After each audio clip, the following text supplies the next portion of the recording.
This is Open to Debate. I'm John Donvan. Hi, everybody. There was a time when the United States was the only nuclear power on Earth, but that was a short-lived period of time. The Russians got one 4 years after the United States, and eventually several more states elbowed their way into the so-called nuclear club. There was France, there was Britain, China, Israel, South Africa, India, Pakistan, North Korea. And what has turned out to be true, especially in regard to the nations we tend to have stressed relations with, North Korea, is that once these nations go nuclear, we just have to live with the fact. We can't make them unnuclear. Being nuclear is its own protection. The nation that is not quite there yet, but appears to be accelerating towards the nuclear club, is Iran. According to U.S. Secretary of State Tony Blinken, speaking in 2024, Iran at present could put together a testable nuclear weapon in a matter of a week or two, after which the rest of the world would just have to live with it, a military and political reality. But if there's a way to stop Iran from reaching that point, by the use of force, should force be considered, or at least the threat of force? And if not, what other options are there for stopping Iran that really have a chance of working? That's what we're going to be examining in this episode, where the question we're asking is, it's an either-or question: can America and its allies tolerate a nuclear Iran, or is it time to stop them now? So let's meet our debaters. First, I want to welcome Barbara Slavin, Distinguished Fellow at the Stimson Center. Barbara, welcome to Open to Debate. I understand the Stimson Center gave all of you on staff an assignment to write a memo to the president, incoming President Trump. What was your assignment? What did you write? I wrote about how to prevent a nuclear crisis with Iran. So this is a very well-timed event, and I look forward to discussing some of my recommendations. Means you've been thinking about this for quite a while. For many years, yeah. Okay. I want to welcome also on the opposing side, Behnam Ben Taleblu. He's a senior fellow at the Foundation for Defense of Democracies. Behnam, welcome. You also have been doing some writing on the topic. Do you have a title to share with us? Yes, actually in August of this year, I and a couple of colleagues wrote a memo called Deterring Iran's Dash to the Bomb, looking at precisely this issue, particularly focusing on the few times the regime has walked back some of its past national security goals and the role of military force. All right, you both have been thinking about this a lot, so we really appreciate having you both here, and I want to move right away to our opening statements. We want each of you to take a few minutes to explain why you're taking the position you are. Again, our topic is an either-or question: can America and its allies tolerate a nuclear Iran, or is it time to stop them now? Barbara, you are taking the tolerate position. Please tell us why. I am indeed. I think we should begin by saying that no one wants to see a country like Iran get nuclear weapons. But if the choice is between Iran with a bomb and bombing Iran, I would say that Iran with a bomb is more tolerable. Why? I think there are many reasons. First and foremost, diplomacy is almost always a better option, and it's particularly so in the case of Iran. We have to remember that in 2015, Iran agreed to quite radically restrict its nuclear program in return for sanctions relief. This was something called the Joint Comprehensive Plan of Action, JCPOA. And Iran kept its part of the bargain. Unfortunately, the Trump administration, which came in after the Obama administration left office, did not keep the U.S. part of the bargain. It withdrew unilaterally from the deal in 2018. Iran waited a year afterwards to see whether Europeans would continue to trade with them. When that didn't happen, they started to accelerate their program. So Iran in 2025 is in a very different place. It has a much more advanced nuclear program with scary amounts of highly enriched uranium. I'm not sure they could make a bomb in 2 weeks, but they could certainly have fissile material for several bombs in 2 weeks. But at the same time, Iran has experienced a number of setbacks, particularly in its regional security posture. And it has a lot of domestic challenges. So I think because of that, we are actually in a better place now to negotiate a new agreement. We also have in Iran an administration that I think is super motivated to have new talks. So diplomacy is preferable. It's always preferable because military action can have unpredictable consequences. There will inevitably be casualties for military strikes, maybe a dangerous leak of radiation that sickens or kills thousands. Any attack, absent proof that Iran has actually begun to weaponize, would violate international law, remember what that is, and it would also spark Iranian retaliation for sure. Indeed, Iran has said quite clearly that if it's attacked in a massive way, it would leave the Nuclear Non-Proliferation Treaty, it would kick out remaining inspectors, and it would rush for a bomb. So we could get the result we don't want by bombing Iran. There's also the fact that while Israel, especially with US help, could cause significant damage to the Iranian nuclear program, it can't destroy it. This is not like Israel attacking the Osirak reactor in Iraq in 1981 or a Syrian reactor in 2007. This is not one and done. Iran has had a nuclear program since the 50s. You can't bomb the knowledge out of the heads of Iranian nuclear scientists. So by bombing them, we incentivize them. In fact, I'm thinking when Israel bombed the Osirak reactor in 1981, it incentivized Saddam Hussein to go for nuclear weapons. He just tried different ways of doing it. So, you mentioned the memos to the president. At Stimson, we were all encouraged last year to write so-called memos to the president. And in my memo, How to Avoid a Nuclear Crisis with Iran, I made some policy recommendations. So I welcome folks to go to the Stimson website and read the article in full, but just to quickly summarize. First, this is something Trump folks are already doing. Use the threat of tighter enforcement of economic sanctions as leverage to get Iran back into talks and realistic talks. Second, encourage more transparency by Iran with the International Atomic Energy Agency, more monitoring. Third, host official direct talks. They can be in Oman, Qatar, Vienna, Geneva, or New York. Barbara, I have to stop you at third, and you can, because you've hit time and you can bring up your other points. One last one, if I can just squeeze it in. A Trump plan of action. This would be a realistic schedule of monitoring, nuclear rollbacks, and sanctions relief. Suggests Trump could win a Nobel Prize for achieving a TPOA, and that this could be his Nixon to China moment. Thanks very much, Barbara. Behnam, it's now your turn. Again, this topic is, can America and its allies tolerate a nuclear Iran, or is it time to stop Iran now? You are taking Stop Iran Now as your argument. Your chance to tell us why. Thank you very much. The idea that America and its allies cannot and should not tolerate a nuclear-armed Islamic Republic of Iran is not new. It's not particularly novel. In fact, it's quite vanilla. Every single U.S. president, Democrat or Republican, isolationist or internationalist, who has come to the fore after 2002, when Iran's nuclear facilities were previously covert and then unveiled, has had prevention, not containment and deterrence, as their centerpiece of the Iran policy. I'm arguing that that is the right approach to continue to take because of the disastrous consequences of letting the world's foremost state sponsor of terrorism get access to the world's most dangerous weapons. First, let's zoom out a little bit. Naturally, a collapse in a U.S. security position on this scale over 2 or 3 decades, where bipartisan efforts were made to try to prevent the Islamic Republic, would have significant follow-on effects for actors in the region, such as Saudi Arabia or Turkey, to begin to doubt U.S. security guarantees, to encourage hedging in a very dangerous part of the world. And as we all know, that which happens in the Middle East is never limited to the Middle East. Major U.S. geopolitical competitors like Russia or China may be incentivized to take advantage of the dip in the American position and the irresolution seen therein and press other crises at the same time, making it a disastrous kind of geopolitical conflagration. Beyond the proliferation cascade is that Tehran's theocrats, flush from the idea of having just bested an entity that they call the Great Satan, are going to engage in significantly more risk-taking. That is fundamentally the problem. All of the issues that we have with the Islamic Republic today, missiles, drones, terrorism, cyber, foreign aggression, domestic suppression, maritime harassment, all of them would be quite literally put on steroids because the Islamic Republic would believe its territory would be immune and that it would have a shield of nuclear immunity to prosecute its export of the revolution, something we've seen violently throughout the Middle East for the past 4 decades.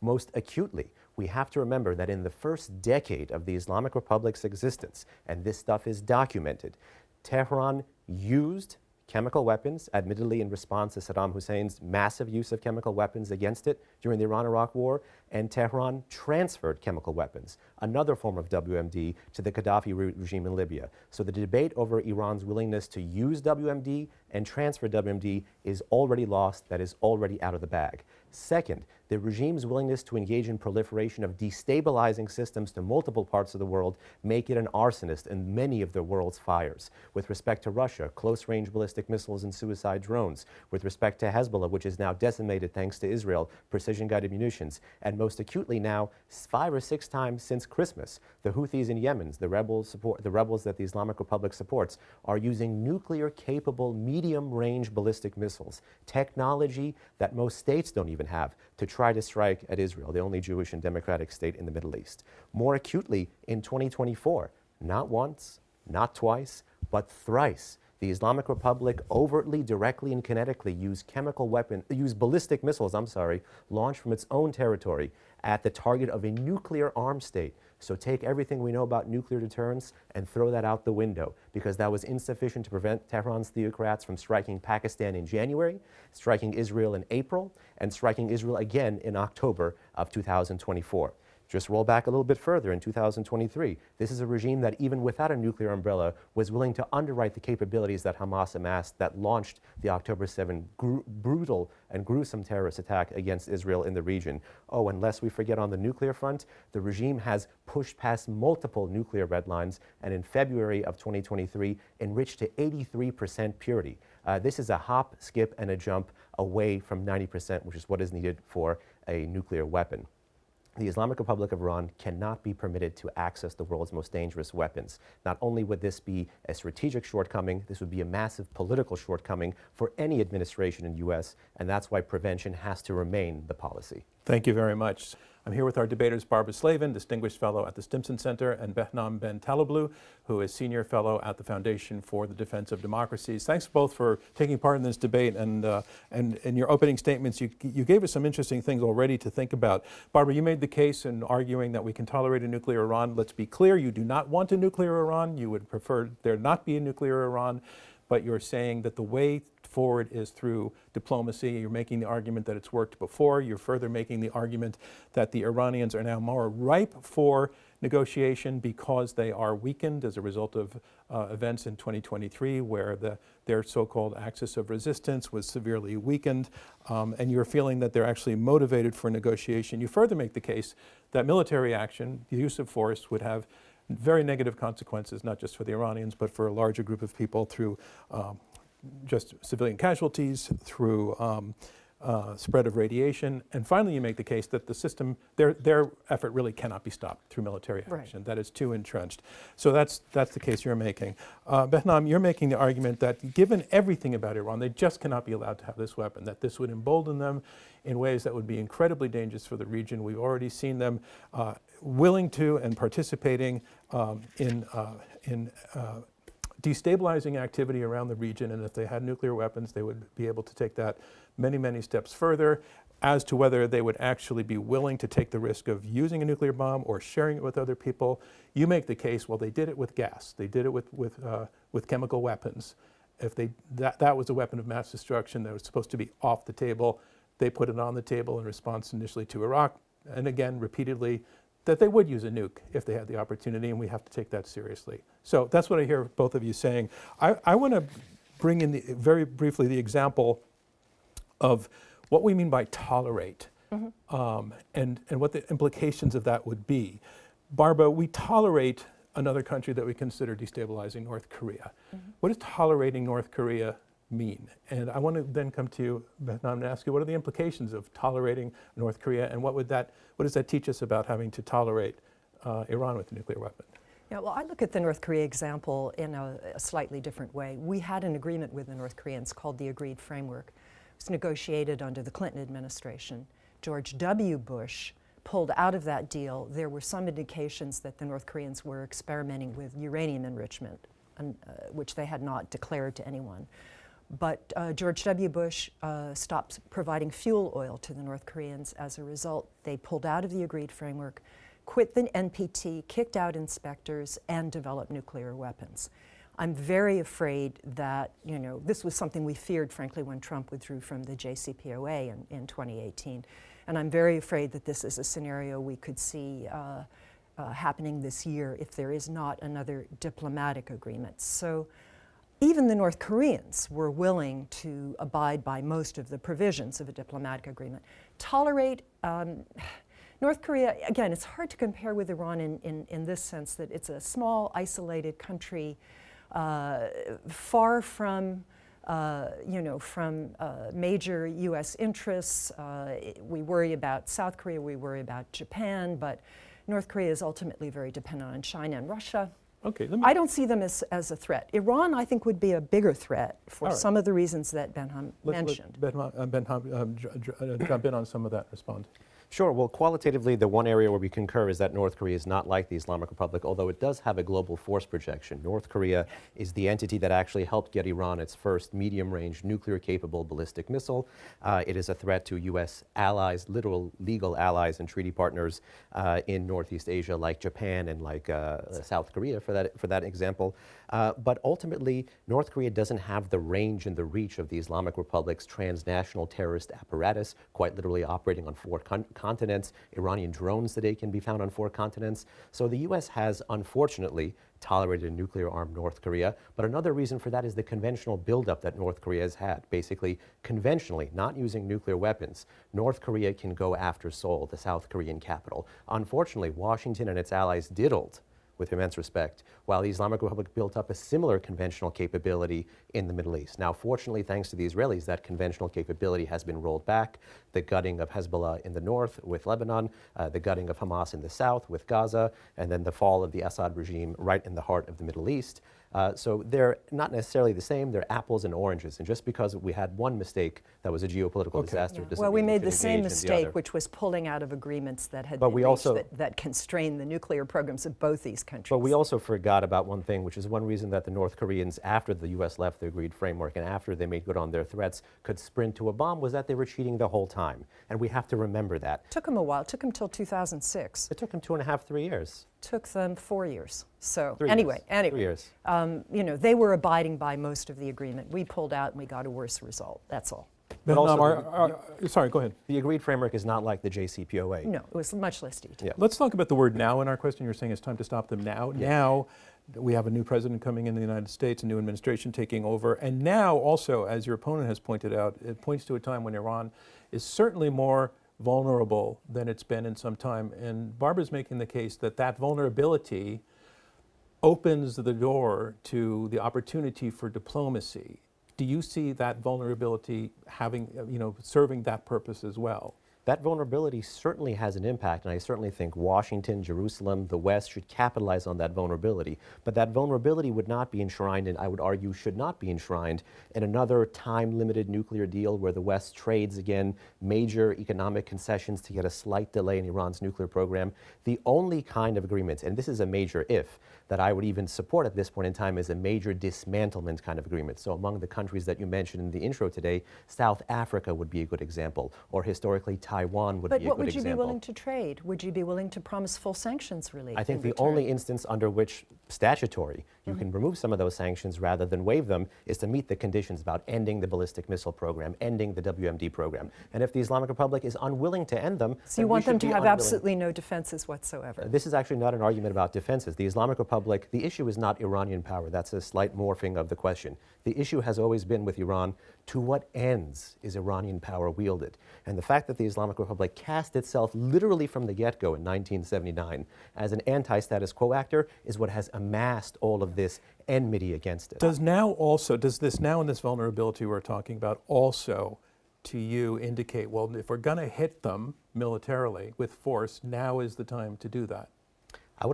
There is certainly a sense of urgency, but right now is the time to make the case for the Islamic Republic to submit. The case is for submission.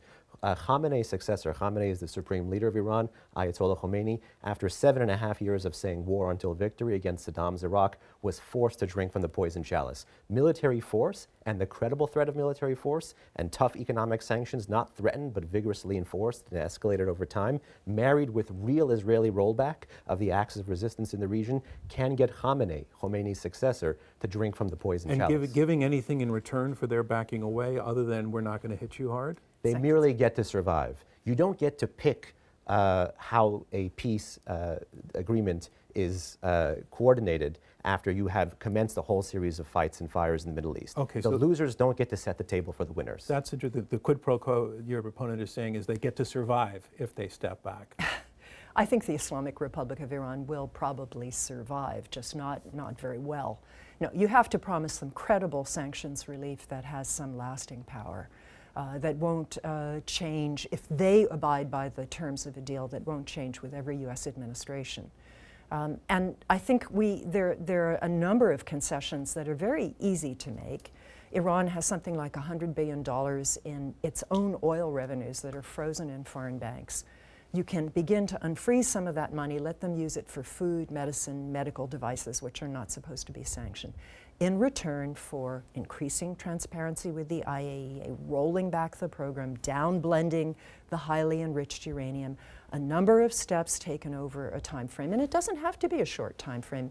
I mean, the previous deal was 15 years. It was cut short by Trump. The major nuclear considerations were 8 to 10 years. That's why the snapback. So it can be a decade long. By then, most likely Ayatollah Khamenei won't be there anymore. We may see a rather different Iran. May I ask you? And can I say that some of my other recommendations had to do with their regional posture, with them not rearming Hezbollah and Hamas, with them focusing on the needs of their own people for a change, which has certainly been the demand of the Iranian people. Unfortunately, it's one I think that is going to be ignored again so long as this leadership is in power in Tehran today. Yeah, I'm not so sure. I think that But even the Iranian regime Republic understands would it has actually to trust change. the West to deliver sanctions relief. Khamenei routinely says that the West cannot be trusted. He believes that the West walked away from the deal. You've mentioned that several times. I think he might trust Trump in a way. Khamenei might trust Trump, even though in a Trump way, killed Soleimani. Trump broke the taboo of standing with the Iranian people. I want to hear why you feel the Iranians might trust Trump more than anybody because before. they've had this experience with Democrats, that the Democrats ease tensions, happened under Clinton too, ease tensions with Iran, then Republicans come in and everything becomes worse. So why not make a deal with the devil? Make a deal with Trump.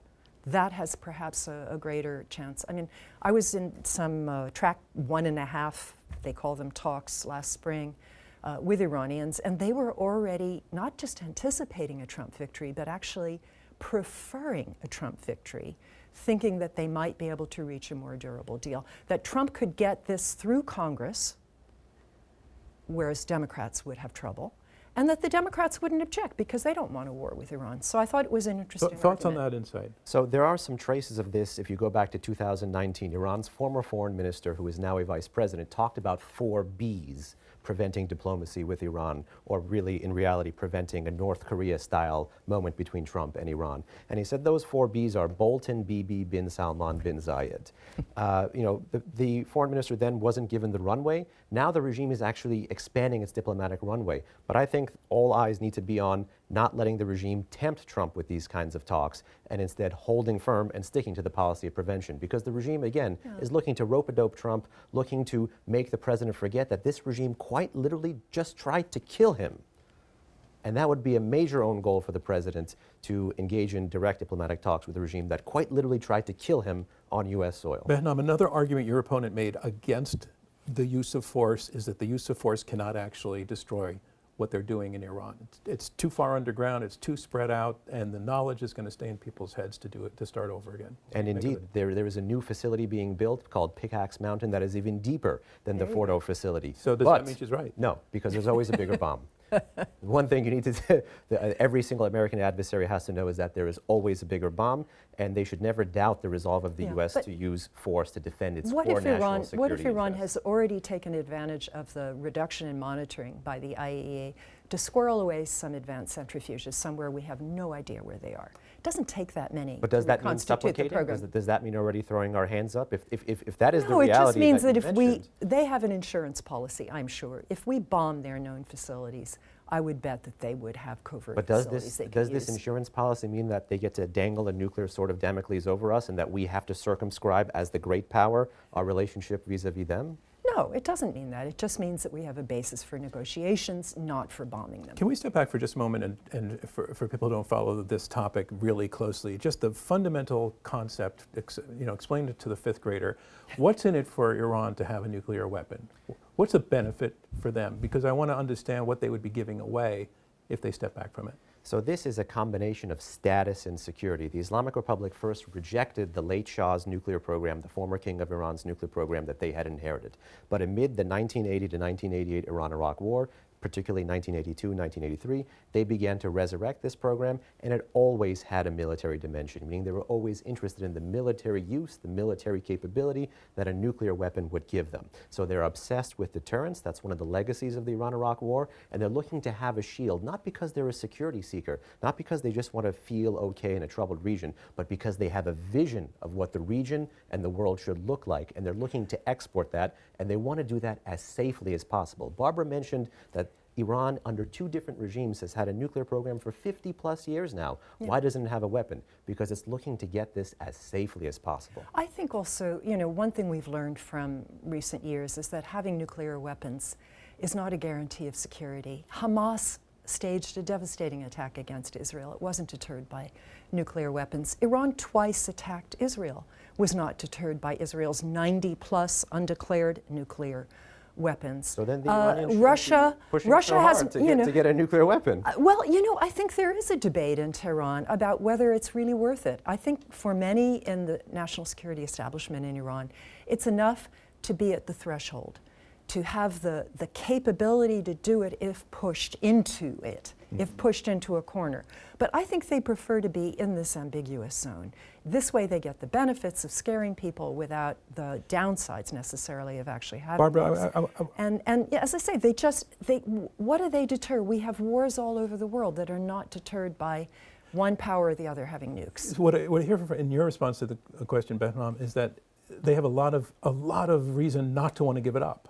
Absolutely. It's a core national security interest for the regime, not for the population, but this regime, again, for status, they want to be pushing back on the West, and for security, this deterrence umbrella. They won't give it up, but they will restrict it.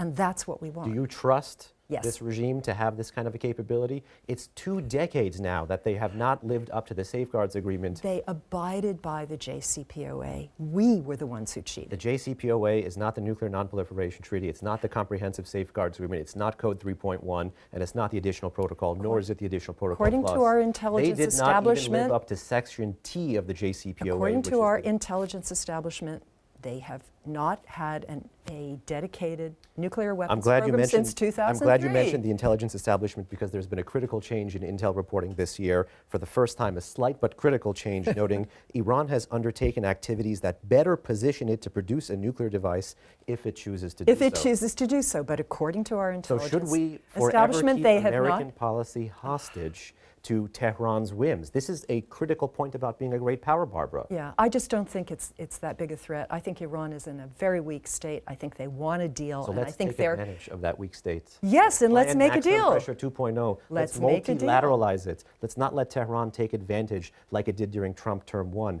of the rift in the Yeah. transatlantic community. There's another point that hasn't been raised, and I think it's really important. Our Arab allies are in a different place now than they were. That was the question I was going to go to next. Yeah, Okay. than they were under Trump 1. They don't want a war, another war, yet another war in the Middle East. They have all made their peace with Iran in one way or another. They've normalized relations. They are focused on their economic development. They would not support maximum pressure 2.0, and they most certainly would not support military action against Iran. let me So the only You're one, precisely correct. the only It's an one who indictment would, of America's regional policy. the It's only one who indictment would be Israel, and I think we've gotten ourselves into enough trouble supporting I think we Israel. have quite a few victories to look at thanks to Israel. You might- 50,000 dead Palestinians. It's certainly quite a not heavy talking- price. First of all, that's Hamas figures. This is not a debate about Hamas. Quite a heavy price. We're looking at the region. It's a victory to have not the Assad regime in there. It's a victory to have Hezbollah neutered in the I faction think that Turkey it is. had more to do with that than Israel. No, absolutely. Turkey So had more let to me do with that. let me Anyway. jump in. Speaking of Turkey and Israel and the Gulf states, you know, we have allies in the region who definitely have a stake in the outcome of this question. And one could also say Europe is within reach of ballistic missiles from Iran at this point potentially. Where do our allies figure into this, and particularly Israel? Because I know that you've made the case in talking about being willing to use force. May I just begin with, there's a recent development with Turkey which makes it exceptionally timely, if I may begin with Turkey, which is interesting because it's a NATO allied country. Recently, President Erdogan of Turkey literally took a page out of Iran's playbook, talked about the need for domestic production of a 2,000-kilometer ballistic missile. Iran is, so far, the only country in history to have produced a 2,000-kilometer ballistic missile without first having developed a nuclear weapon. So Iran's bad actions, bad behavior, is having a contagion effect in the region. So if Iran gets the bomb, certainly it's going to have an effect on Turkey, which is a NATO country. Turkey's under a NATO nuclear umbrella, so. Turkey doesn't feel like it's been protected under Article 5 of the NATO treaty because of the multiple issues it's had with Syria. And it's played footsie with Assad. It's recently helped oust Assad. So they have real concerns about the West's willingness to defend itself, which is causing more hedging in a very dangerous region. Yeah. So I want to also focus on Israel, because you have written that part of the argument for making a case for force is to assist Israel in being forceful, providing them with the weapons to do that, aircraft to do that, potentially refueling aircraft so they can make the trip. Talk a little bit more about the case for supporting Israel in its adversarial relationship with Iran, to the point of, I'm sure you're implying that Israel would carry out the attacks against the nuclear facilities. Well, the Islamic Republic has to believe that Israel would be unconstrained in the region. Again, when you see the regime's fears in the region, you want to play up those fears rather than try to spend time and political capital to constrain those fears and change Tehran's impression of American policy or of Israeli policy. You should play to those fears to foster constraint and restraint in Iranian behavior. And one way you do that is by leaving Israel's hands open. One way you can do that very recently is by expediting the KC-46 aerial refueler to make sure that if Israeli jets need to go back and forth, they have the capability to do that. Most recently, the Israelis have struck further away in Yemen than even in Iran. The distance between Iran and Israel is about 1,400 kilometers, give or take. The distance between Israel and Yemen is about 2,000 kilometers. Israeli jets were able to do that. So all of these things, plus more public military drills, to their credit, like the Biden administration did under Juniper Oak, that simulate an attack. Tell people what Juniper Oak is. Juniper Oak is a massive military drill by the US and the Israelis that was designed to simulate an attack on a facility that looked like Iran's nuclear facilities. Well, I think Israel has done quite a lot with American weapons over the last 14, 15 months. I do not, while I am pleased to see the Assad regime fall, I would say that what Israel has done in Gaza and Lebanon constitute war crimes. And But I understand you feel passionately about that, but it doesn't address the case of a policy decision to support Israel in an attack on Iran. I think it would be wrong. I think the United States is already complicit in many, many civilian deaths in the Middle East, and I think the U.S. would be roundly condemned by the international community. What would be the exact justification for this attack in international law? I'm not an international lawyer. I don't know if anyone else on the stage is. It would be a Preemptive or preventive? strike. Sure. You know, I think the U.S. is already in hot water in terms of its support for Israel and Israeli actions. What do you think would be the consequences for the United States of supporting Israel, and if Israel goes ahead and carries out a strike? The U.S. would be then opening itself to attacks by a variety of Iran-backed groups in the Middle East. They would go after But that's been happening remaining already. U.S. forces, after U.S. embassies. Iran would attack Arab countries that are allies of the United States, would probably go after Saudi oil facilities again, would lead to a catastrophic increase in oil prices. I mean, mayhem would ensue. You don't know what the consequences would be. You never can know what the consequences would be. I think it would be reckless. May I ask, over the past year and a few months since October 7, the U.S. position in Iraq, Syria, and Jordan has been struck by Iran-backed militias already, sans all of this, about 180 times, and the U.S. has only militarily responded 10 to 13 times, depending on how you count. Would you support, at least at this stage, a more vigorous pushback against those groups without the nuclear umbrella and without I think the Israel first priority taking for this, preemptive action? I think the first priority is durable ceasefires in Lebanon and Gaza, which was another one of my recommendations to the president. The Lebanon one is going to expire soon. Yeah, the Lebanon one may expire in the war. The Israelis have not withdrawn as promised. They're still attacking targets in Lebanon. There are as we reports of speak. the first Israeli withdrawal very recently. Yeah, well, we don't know if that ceasefire is going to continue, but Yeah, that it's is gonna be job this number one, frankly. All right, we're taking on the question, can America and its allies tolerate a nuclear Iran, or is it time to stop them now? I'm John Donvan, and I'm joined by our debaters, Barbara Slavin and Behnam Ben Taleblu. And now we're going to bring in some other voices to ask questions of our debaters. These are people who are subject matter experts. They write about it, they think about it, they teach about it, and they've been listening to the debate, and we want to see what questions are prompted in their minds as they hear the conversation going back and forth here. And first I want to welcome Zineb Riboua, who is a research fellow and program manager at the Center for Peace and Security in the Middle East at the Hudson Institute. Zineb, thanks so much for joining us, and please come in with your question. Great, thank you very much for having me. My question is that, so you've been discussing this in broader terms, but I'd like to ground the conversation in the current context. So with Iran supplying drones to Russia and the war against Ukraine, extending its influence in Iraq and Yemen, where the Houthis benefit from Iranian and indirect Chinese support despite the setbacks in Syria and Lebanon, wouldn't actually tolerating a nuclear Iran embolden the hostile axis of China, Russia, and Iran, and posing a grave threat to U.S. interests, not just in the Middle East, but globally? I don't think so, actually. I actually think that neither China nor Russia want Iran to get nukes. You may remember that they were very active in the negotiations that led to the JCPOA, and I think they would support another nuclear agreement with Iran. Iran's interests and Russia's and China's, they overlap in some cases, but they're not identical, and there's a lot of suspicion, in particular between Iran and Russia. The Iranians have been blaming the Russians for the fall of the Assad regime, frankly. So I don't think that would be the case. I mean, I would hope Iran would stop providing drones to Russia, but then if they had sanctions relief, they might not need to. Behnam?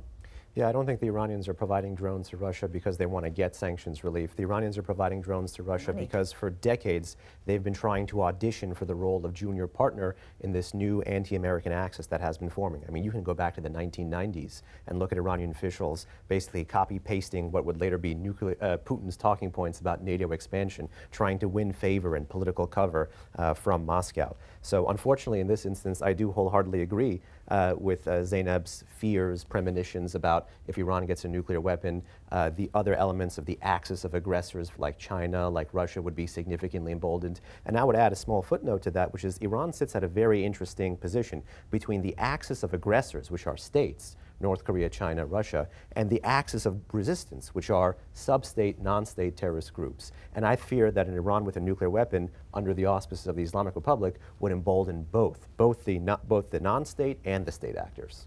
Yeah. Again, I disagree. I don't think it would give them necessarily any more power than they have, and of course what they have is much reduced. And I think they're providing the drones. Thanks to Israel. They're providing the drones to the Russians in return for jet fighters, which have been promised to them, other kinds of security and financial concessions. I don't think there's love lost.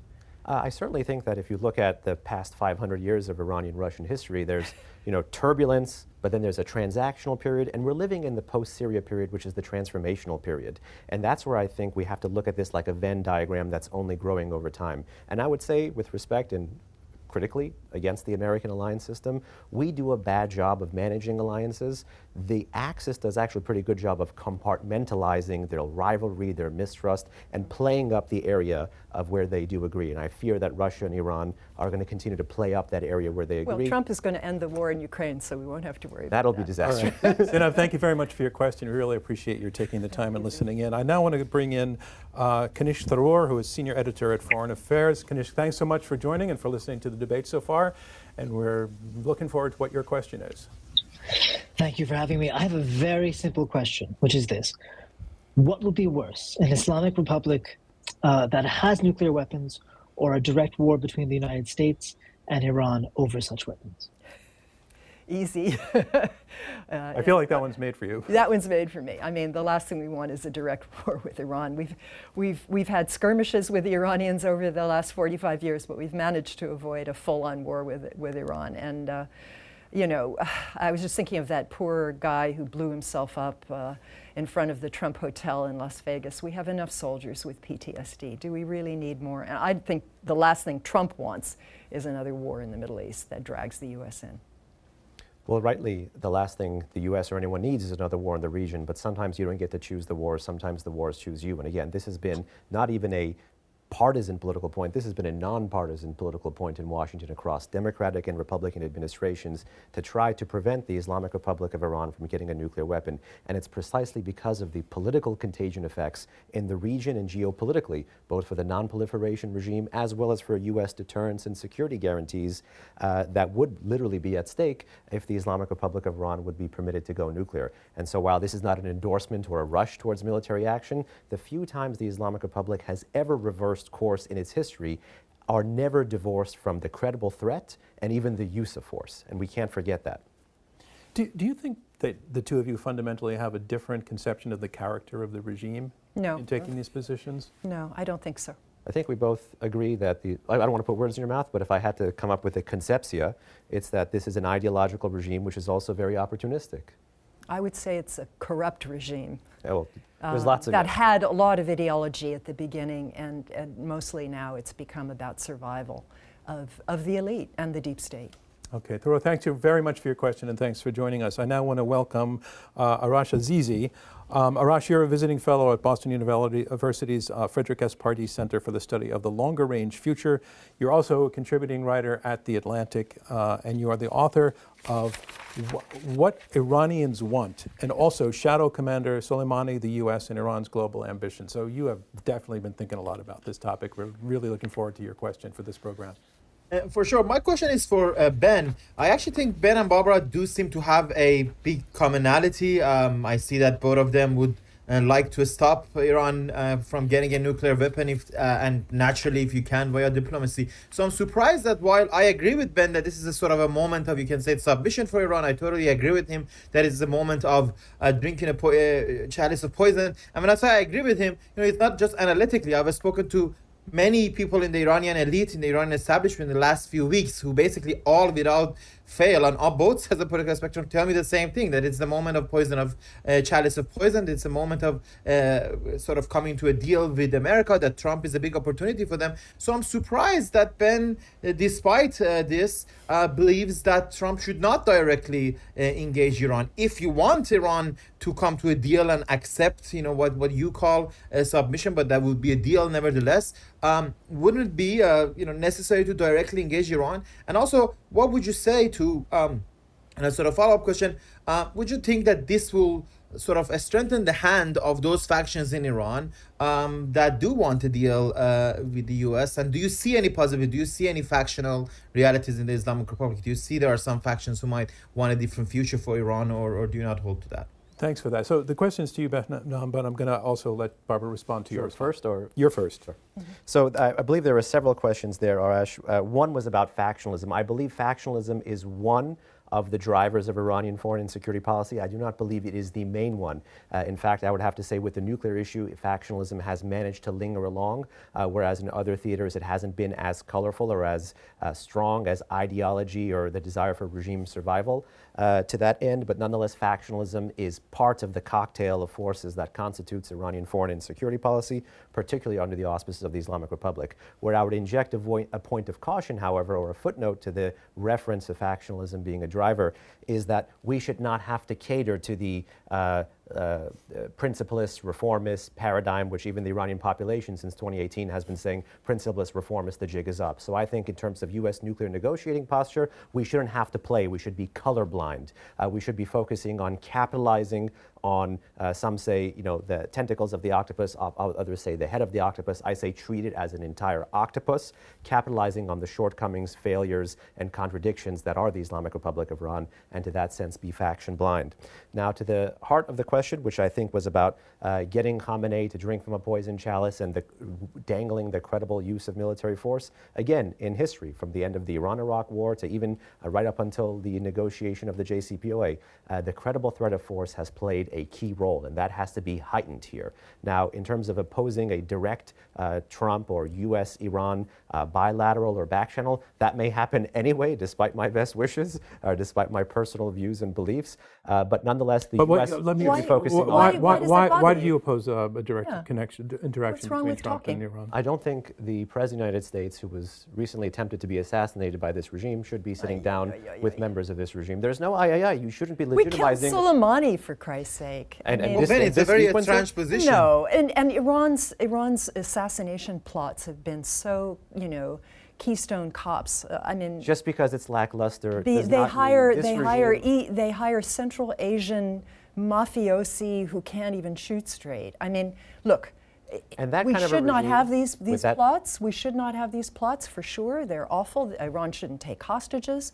But you deal with the enemy you have. You can't create a new one. This is our adversary. No one's We looking have to talk create new them. enemies. We're trying to deal with the enemies we have. Exactly. And that So you means have to deal with the not adversary you legitimizing have. them and not empowering them. And when we talk about the contours Talking of... is not empowering. Talking is a way to get Usually, your 9 times out of 10, I agree with that. But the Islamic Republic has the Okay. lower hand here. We have to capitalize I have on to that. jump in because of interest of time, but Arash, I heard you trying to break in. Do you have something very brief to add?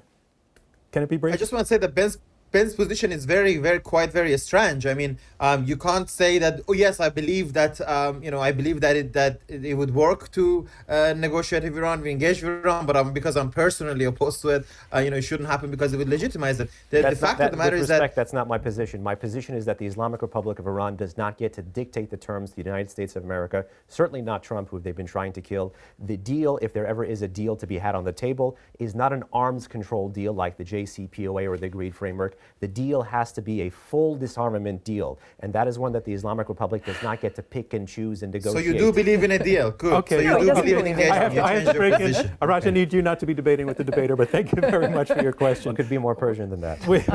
We have one more question that's coming from John Ghazvinian, hi, who's John. PhD and Executive Director of the Middle East Center at UPenn and author of America and Iran, A History. Thank you, John, for joining us and for listening to the debate. Please come in with your question. Thank you. I've enjoyed this and learned a lot from it. My question is a simple one. Iran has repeatedly insisted that it's not pursuing nuclear weapons and doesn't want nuclear weapons. Now, we don't have to believe them, but that has at least officially been their line. We don't have to listen to their words. We can pay attention to their actions. And one thing that we do know is that it has, as Barbara says, consistently stayed within the NPT. It has not made the decision to pull out the way that North Korea did and race for a bomb in the way that North Korea did. It has repeatedly calculated that it's better off operating within the sort of rules-based order of the NPT. However, there has been a lot of speculation recently about whether Iran's red line, if it has one, might soon shift. In other words, is there a potential scenario in which it would reconsider its nuclear strategy and shift from the pursuit of nuclear capability, nuclear ambiguity, to the outright pursuit of a weapon? What I'm curious to hear from both of you is, where exactly do you think Iran's red line lies, if you believe that it has one? And do you think it has such a red Barbara, line? take that first, please. Yeah, I think that the one thing that would get Iran to go for a bomb is if we bomb Iran. They would leave the NPT, they would rush for a weapon. There's another potential scenario. The Europeans are talking about snapping back UN sanctions. We have until next October before a UN Security Council resolution That's a term of art that expires. most people won't be familiar with. Parties to the original JCPOA can restore United Nations sanctions on Iran, and it can't be vetoed in the Security Council. Mm-hmm. And President Macron of France recently suggested that France, Britain, which are members of the Security Council, permanent members, might actually snap back sanctions if Iran does not start to roll back its nuclear program soon. I interpreted this as just another effort to convince the Iranians to come to the table. And the Iranians have said multiple times that if sanctions are snapped back at the UN, they will quit the NPT. Then you have a period of 3 months before their withdrawal is confirmed, where you could still have, I suppose, last-ditch negotiations. So that would not be the end of the line, but it would be getting very close to it. So I think snapback is one possibility, but for sure, if there is a massive military attack on the Iranian nuclear program, that crosses, obviously, any red line. Behnam? I actually concur with part of the formulation here, meaning that the regime is trying to prevent some of the most damaging things from being done against it by dangling the threat of NPT withdrawal. Another threat that they've dangled, a complementary vector, is the enrichment of uranium and the stockpiling of it to 90% purity or weapons grade. Both have been talked about in the context of if the US and its European partners trigger the snapback mechanism, which expires this October, as well as if there is some sort of preemptive military strike. Israeli, American, doesn't matter. So we both concur that those could be forcing functions. But also what I would add is that the Islamic Republic is dangling this to quite literally prevent pressure. So it's trying to wield, just like Putin is using the nuclear weapon in Ukraine to exercise a veto over what the US can and cannot do in terms of support, it is trying to use that to exercise a veto that I believe it ought not to have on US policy to prevent more multilateral coordinated action. Thank you. And we just hit time perfectly with that. John, thank you very much for your question. And I want to thank all of our expert questioners for taking part in the program. But now we're going to bring it home with closing remarks. Barbara, you are up first to make your closing. One last reason why the either-or question you chose to take on was that America and its allies can tolerate a nuclear Iran. We recognize your position is more nuanced than that, but it's also stark. Yeah. You know, I think I've laid out the reasons throughout this conversation, but maybe let me add just another sort of personal note, if I may. And that is that I have been following this issue really since the Iranian Revolution of 1978. I was a young journalist for the New York Times, writing weekly summaries of what happened in the revolution and then the hostage crisis. All of this before Behnam was born. You know, we've come tantalizingly close to reconciliation with Iran here and there. After 9/11, we had a particularly good opportunity, which the Bush administration blew by putting Iran on an axis of evil after it had just helped us get rid of the Taliban and in Afghanistan. I think we have another opportunity now, and I think Iranians are sick of this divide between their country and the world's most important power. The Israelis have scored some amazing victories at a horrible cost, but I think the Iranians understand that the axis of resistance is really no more, that they don't have a viable strategy for this ideological foreign policy going forward, that they have to focus on their own people. And I wrote another piece for Stimson after Assad fell about how now it was time for everyone to put their own country first. So if we're going to put America first, if Syria is going to put its interests first, Iran should put its interests first. It should get out of meddling in Arab issues. It should focus on the well-being of its own people. And it can do that in a dignified, thoughtful negotiation with the United States that resolves some of these issues once and for all. Thank you. And Behnam, that gives you the last word in this debate, and you are taking the side that it's time to stop Iran now. Sure. Thank you very much. It's a pleasure. Thank you again for the debate. In Persian, we have a saying that goes, Ke shenidan bovad monand didan, or since when is hearing like seeing? Unfortunately, when it comes to the Islamic Republic, you have proof positive, words and actions. This is a regime that says death to Israel and means it. This is a regime that has said for 45 years now, death to America and means it. And unfortunately, they have put national reputation, blood, treasure, and everything else on the line in spite of the countervailing Iranian public good and national interest, which is 180 degrees opposite these two odious slogans. And so the reason I mention this today as an Iranian American is that there is one other reason that adds a sense of urgency to our debate about counterproliferation in the Islamic Republic, is that tolerating a nuclear-armed Islamic Republic, allowing the Ayatollahs, allowing the world's foremost state sponsor of terrorism to have access to the world's most dangerous weapons would be akin to locking in rather than working to roll back this odious regime. And that's particularly perilous and morally dubious and strategically unsound at a time when, due to energy issues, currency issues at home, the regime is being rocked. And since 2017, you've had wave after wave after wave of nationwide anti-regime protests of Iranians with a drastically different orientation and worldview. I say give that population a fighting chance against their clerical overlords and do not tolerate a nuclear-armed Islamic Republic of Iran. Thank you very much. And I want to thank you both. Barbara, thank you so much for taking part in the program. Thank you. Thank you. Pleasure. If the two of you would like to shake hands, absolutely, please. always. Thank you. Really, thank you for the way you conducted this debate, because it lives up to our goals of proving that people can disagree with each other very seriously, but do so in a respectful and civil way. And you both so hit that target so well. And I also want to thank the subject matter experts who took part in the conversation with their questions, Zineb and Arash and Kanishk and John. Thank you. And I also want to thank you, our audience, for tuning into this episode of Open to Debate. I think you know that as a nonprofit, we are working to combat extreme polarization through civil debate, such as you just saw, and our work is made possible by listeners like you, by the Rosencrantz Foundation, and by supporters of Open to Debate. Robert Rosencrantz is our chairman, our CEO is Clea Connor, Leah Matthau is our chief content officer, Elizabeth Kitzenberg is our chief advancement officer. This episode was produced by Jessica Glazer and Marlette Sandoval. Editorial and research by Gabriella Mayer and Andrew Foote. Andrew Lipson and Max Fulton provided production support. Our team also includes Gabrielle Iannicelli, Rachel Kemp, Annalisa Cochran, Eric Gross, and Linda Lee. Jamin Whittemore mixed this episode. Our theme music is by Alex Clement, and I'm John Donvan. We'll see you next time on Open to Debate.